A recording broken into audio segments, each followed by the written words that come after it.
MAC Cosmetics. Well, for starters, MAC Cosmetics is a Canadian cosmetics manufacturer founded in Toronto in 1984 by Frank Toscan and Frank Angelo. Although it was once known as one of the top 3 global makeup brands, the company had a rough patch and faced a lot of challenges and controversies that did not make it easy for it to stay standing strong in the industry, hence its downfall. So, what exactly happened and how did it happen? If you're here, I'm sure you want to know all that. So stick with me as we unravel the truth behind the downfall of MAC Cosmetics. Just a little bit of background. MAC Cosmetics was launched in 1984 and is available in 105 countries all over the world with 500 independent stores. MAC Cosmetics first got its first big success in the late 80s when singer Madonna wore one of their signature lipsticks in a modeling ad, which resulted in her doing a partnership with the company and created a signature lipstick for Madonna's Blonde Ambition tour in 1990. MAC Cosmetics was broadly known to create makeup for movie stars, and it has a wide range of products ranging from lipsticks, foundations, eyeshadows and eyeliners, and many more. However, amidst its success and rise to fame, also came a number of controversies and even lawsuits that people never trusted them or their products anymore. So stay with me here as I break it down for you. Well, people started turning their backs on MAC Cosmetics when they discovered that the company was actually not cruelty-free, despite their initial claim of being cruelty-free with a statement they put on their website. So, if you did not know, in beauty cosmetics, cruelty-free basically means when a company manufactures or produces products by methods which do not involve cruelty to animals.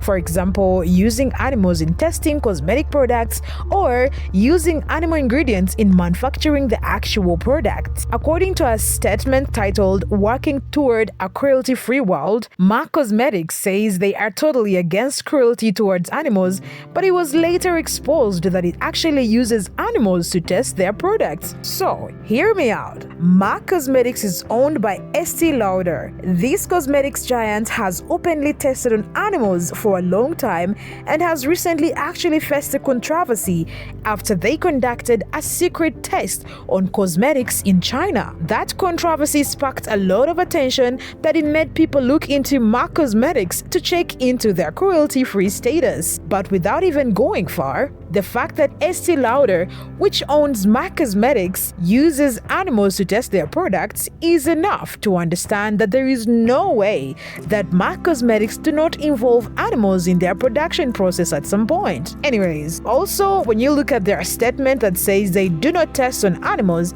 except when required by law, which means they do this when they are selling their products in countries like China, which requires animal testing. It was also noticed that MAC Cosmetics were removed from the list of companies that were endorsed by PETA. So this also speaks volumes because PETA cannot endorse a company that harms animals. So after people actually discovering that MAC Cosmetics is not cruelty-free, people started avoiding it and avoiding its products all over. That's not all. In 2020, Carla Guinones Leon, an Afro-Latina makeup artist, shared with the world how cruel racism-filled experience she had with the MAC Cosmetics when she was working with them in their store in Brussels in 2017. The makeup artist shared a photo of her applying makeup to a customer and captioned it, "I was so naive to think that I was going to work at a place where equality existed and Black Lives Matter. The way they treat black people at MAC is disgusting."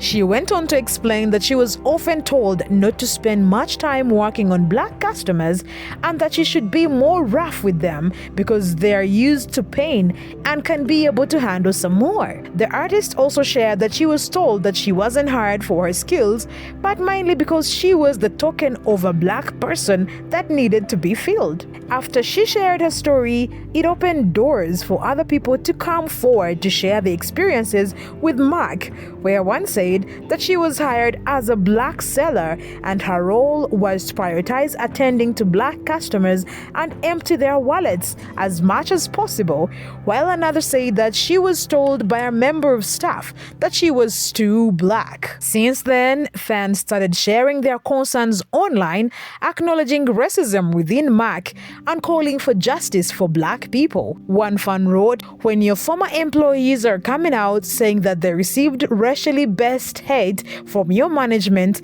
and you continue to remain silent on the Black Lives Movement, it speaks volumes about where your priorities lie." Another added, "Acknowledge what you have done. Your silence is deafening.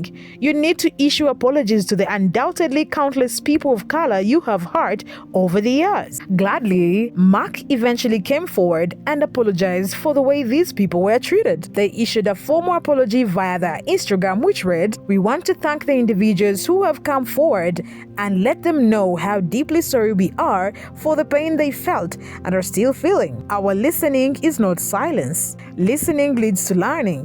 And everything we have heard and learned has helped influence how we will take action now and for our collective future." MAC Cosmetics faced a lot of backlash over the years that what was once a trusted and influential brand was never trusted and people no longer found themselves wanting to use their products. That, plus the fact that during this era, where the use of beauty influencers have a big say on the success and failure of a brand, MAC heavily relies on its name alone and strays away from influencer marketing, which also means that the brand is slowly crumbling down.